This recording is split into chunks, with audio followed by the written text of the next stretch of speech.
बिस्मिल्लाहिर्रहमानिर्रहीम। अस्सलाम वालेकुम नाज़रीन। आज टीवी में मैं आप सबको खुश आमदीद कहता हूँ।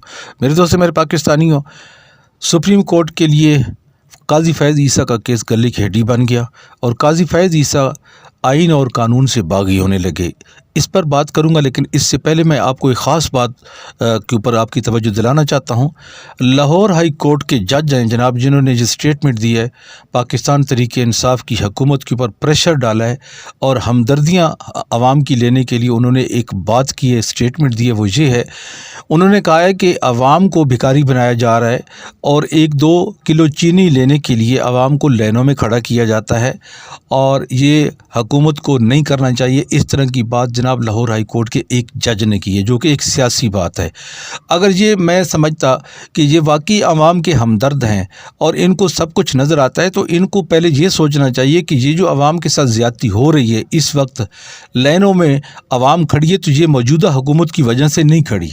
ये सिर्फ़ और सिर्फ आप थोड़ा सा इसमें अपने गिरबान में झांकें। लाहौर हाई कोर्ट से मैं मुखातिब हूँ और जजेस और जुडिशरी सिस्टम से मैं मुखातिब हूँ, तो आपको समझ आ जाएगी कि इन चोरों को, जिनको आप बाहर भेज देते हैं 50 रुपए स्टाम्प पेपर के ऊपर, तो फिर इसी तरह आवाम की ये इस तरह उसकी बेइज्जती तो होती रहेगी ना, क्योंकि आपके पास केस आते हैं, आप इनको ज़मानतों पे भेज देते हैं। एक आदमी को 3-3 साल 4-4 साल उसकी हुकूमत ख़त्म हो जाती है, वो एक स्टे आर्डर पे। ये स्टे आर्डर, ज़मानतें, चोरों को बाहर भेजना, ये किसका काम है? और ये आपके जुडिशरी सिस्टम का ही काम है। बड़ी मुश्किल से पुलिस, फ़ौज, सारा इदारे मिल मिला के किसी चोर को पकड़ तगड़ के आपके सामने हवाले कर देते हैं, खड़ा कर देते हैं, और आप चुटकियों में उसको जनाब, एक मुजरिम जिसको सज़ा हो चुकी, उसको जनाब 50 रुपए का स्टाम्प पेपर होता है और उसके ऊपर जनाब उसको आप लंदन भेज देते हैं और क्या कहते हैं कि जनाब इसके प्लेटलेट्स जो है इतने कम हो चुके हैं कि ये खुदा न खास्ता मर जाए। आप लंदन में जाके उसकी मौत को रोक सकते हैं? सिर्फ़ और सिर्फ क्या है, आप लोगों ने लोगों को बेवकूफ़ बनाया हुआ है। आप हमदर्दियाँ लेना चाहते हैं आवाम की और हुकूमत पे तनकीद कर रहे हैं कि जनाब आपके दौर में लोगों को चीनी जो है लाइनों में खड़े होकर दी जा रही है। तो मेहरबान जजेस साहब और जो जिसने भी ये स्टेटमेंट दी है, मैं आपको एक बात बताना चाहता हूँ कि ये लाइनें आज से नहीं हैं। ये लाइनें भुट्टो ख़ानदान से लेकर जुल्फ़िकार अली भुट्टो से लेके जितने भी बीच में हुक्मरान आए हैं, वज़ीर आज़म आए हैं, जो भी पीपल्स पार्टी के आए हैं, नून लीग के आए हैं, सब के दौर में ये लाइनें लगती आई हैं। ये आज कोई पहली दफ़ा नहीं हुआ या आपको नज़र नहीं है। सिर्फ आपको इसलिए ये नज़र आ गया कि ये इमरान खान साहब की हुकूमत है और आप लोग इस टाइम जुडिशरी में बैठे हुए जितने भी जजेस साहबान हैं या जुडिशरी सिस्टम के जो लोग हैं, तकरीबन 80% लोग सियासी हो चुके हैं, सियासी पार्टियों के आला कार बन चुके हैं। आप जजेस साहबान से हमें इस चीज़ की तवक्को नहीं है कि आप सियासी हों। आपकी जो सीट है ये गैर सियासी सीट है। आपका जो ओहदा है ये इंसाफ का ओहदा है और ये गैर सियासी होना चाहिए। इसको किसी सियासी पार्टी का आलाकार नहीं बनना चाहिए।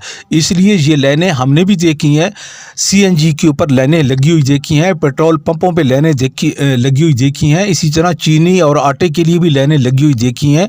हर जगह पे, हर हुकूमत में ये लाइनें लगती आई हैं। ये कोई पहली दफ़ा नहीं हुआ।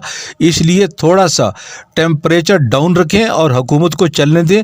जहाँ कहीं हुकूमत को अच्छा काम करती है गरीब को रिलीफ देने के लिए, तो आपकी ये बातें शुरू हो जाती हैं कि जनाब आवाम को भिखारी बनाया जा रहा है। आवाम को भिखारी बनाने वाले वो थे जिनको आप लोगों ने जहाज़ पे बिठाया और लंदन में भेज दिया।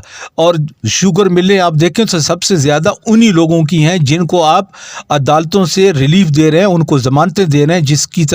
जिस तरह आज आपने शहबाज शरीफ को ज़मानत दी है, इससे पहले हमजा शहबाज को ज़मानत पे रिहा हैं और इससे पहले कितने ओमनी ग्रुप के लोग ज़मानतों पे हैं जिनकी ये शुगर मिले हैं। इसलिए आपको इस लफ्ज़ कहने से पहले अपने गिरबान में सोचना चाहिए था कि ये वही लोग हैं जिनको आप ज़मानतों पर रिहा करते हैं, हुकूमत पकड़ दगड़ के आपके पास लाती है और आप एक टेक्निकल बुनियाद पे छोटा सा नुक्ता लेके उसको जनाब इतना बड़ा रिलीफ देते हैं जिस तरह आपने नवाज शरीफ को दिया है। इसलिए हमारा मुंह बंद ही रहे तो बेहतर है, आवाम को आवाम तक ही रहने दें तो बेहतर है।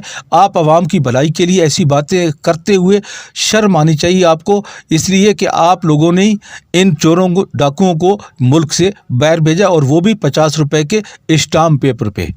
अब इसके बाद मेरे दोस्तों मैं बात करता हूँ सुप्रीम कोर्ट पे। सुप्रीम कोर्ट के लिए काजी फैज़ ईसा का जो केस है वो इस वक्त गले की हड्डी बना हुआ है। क्यों? क्योंकि इस वक्त पाकिस्तान और पाकिस्तान से बाहर जितने पाकिस्तानी बाहर बैठे हैं या दूसरे मुल्क हैं, उनकी नज़रें इस वक्त सुप्रीम कोर्ट के इसी केस पे हैं, काजी फैज़ ईसा के केस पे है। क्योंकि काजी फैज़ ईसा सुप्रीम कोर्ट का हिस्सा हैं, वो ऑनरेबल जज हैं और हाजिर सर्विस जज हैं। अब उनका केस लगा हुआ है मनी ट्रेल का, असासे उन्होंने बनाए हैं आमदन से ज़ायद। अब वो जवाब उसका नहीं दे रहे।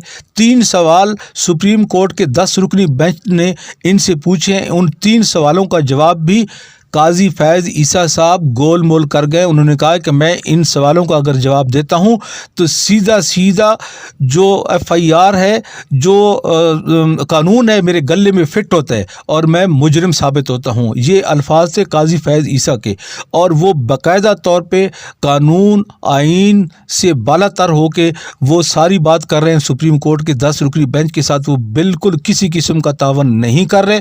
और इस वक्त सुप्रीम कोर्ट का जो 10 रुकनी बेंच है, काजी फैज़ ईसा के इस केस की समाअत से बिल्कुल तंग आ चुका है, बिल्कुल उकता चुका है। आज इस केस की हेयरिंग की हद हो चुकी है कि 10 के 10 जज जो इस बेंच की समाअत कर रहे थे, सब के सब अपनी सीटें छोड़ के बाहर चले गए और उन्होंने सुख का सांस लिया। बाहर जाके उन्होंने कहा कि हम किस चक्कर में फंस गए हैं। काजी फैज़ ईसा न सवालों के जवाब देते हैं और ना ही जनाब किसी दूसरे के वकील को सुनने देते हैं। कोई बात करते हैं, काजी फैज़ ईसा फ्रस्ट्रेशन का शिकार हो जाते हैं और आपस से बाहर हो जाते हैं। वो समझते हैं कि सिर्फ़ और सिर्फ जो बात मैं करता हूँ या मेरी बीवी सरीना ईसा करती है वो सही है, बाकी इदारे भी गलत है, FBR भी गलत है, FIA भी गलत है, हुकूमत भी गलत है, इवन कि जुडिशरी सिस्टम भी गलत है। सिर्फ़ और सिर्फ मैं ठीक हूँ और मेरी बात की इज़्ज़त तो होनी चाहिए, बाकी किसी की भी इज़्ज़त नहीं है। और वो समझते हैं कि मेरे साथ जो कुछ हो रहा है ये कोई हुकूमत जानबूझ के कर रही है, हालांकि ये केस हुकूमत की तरफ से ये कोई बदनीयती पे नहीं है, बल्कि ये केस काजी फैज़ ईसा के साथ बिल्कुल सही मानों पे चल रहा है। उन्होंने ये जदादें ख़रीदी हैं, लंदन में जदादें जाके ख़रीदी हैं, और जो कि काजी फैज़ ईसा साहब नहीं मान रहे।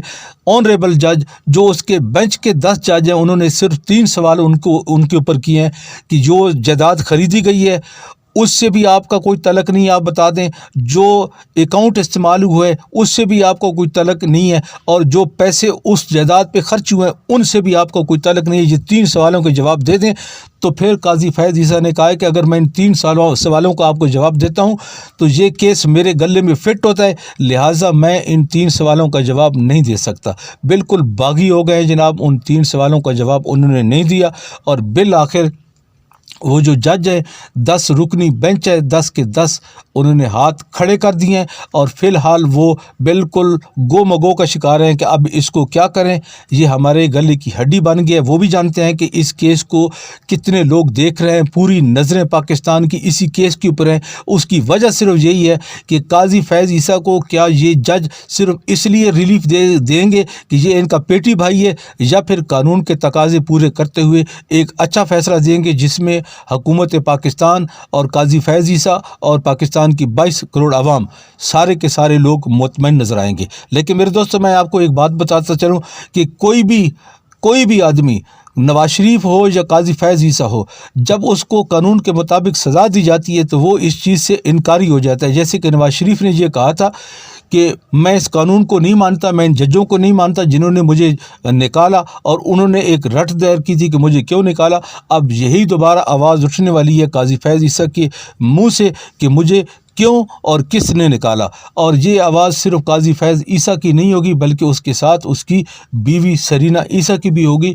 कि हमें क्यों निकाला। मेरे दोस्तों, मेरे पाकिस्तानियों, आने वाले दिनों में इस केस का फैसला करीब है, आने वाला है, क्योंकि एक जज 30 तारीख को रिटायर्ड हो जाएंगे। अगर एक जज रिटायर्ड हो गए तो फिर ये केस और लंबा खींचा जाएगा, इसके लिए और ज़्यादा टाइम होगा। तो कोशिश जज साहबान की यही है कि इस केस की हेयरिंग मुकम्मल कर दी जाए। लेकिन काजी फैज़ ईसा जो है वो चाहते हैं कि इस केस को डिलेइंग टैक्टिक्स के ज़रिए लटकाया जाए, ताकि केस का फैसला आने से पहले वो जज जिसने रिटायर होना है वो रिटायर हो जाए, और फिर एक नया बेंच बने, फिर एक नया जज आएगा, फिर दोबारा से मुझे मौका मिलेगा اور پھر میں اس طرح کرتے کراتے 2023 تک پہنچ جاؤں گا اور 2023 میں میں جا کے چیف جسٹس بنوں گا سپریم کورٹ کا۔ میرے دوستو میرے پاکستانی، یہ ڈیلنگ ٹیکٹس ہوتی رہتی ہے، عدالتوں میں ہوتی رہتی ہے، اور ججز صاحبان اس سے بخوبی واقف ہیں، اور اس میں جو سینئر ہیڈ کر رہے ہیں اس پورے 10 رکنی بینچ کو، وہ ہیں عمر عطا بندیال صاحب۔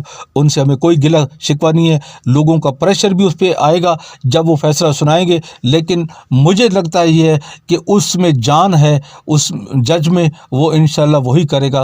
ہم امید کرتے ہیں کہ اللہ تعالیٰ اس جج کو انشاءاللہ وہ موقع فراہم کریں گے کہ وہ اپنا صحیح فیصلہ جو 10 لوگوں کا ہوگا اس کی ججمنٹ سنائیں گے، اور بہت ان قریب سنائیں گے۔ میرے دوست میرے پاکستانی، اس کے ساتھ ہی میں اجازت چاہتا ہوں، اور اپنے ارد گرد رہنے والوں کا خاص خیال رکھیں۔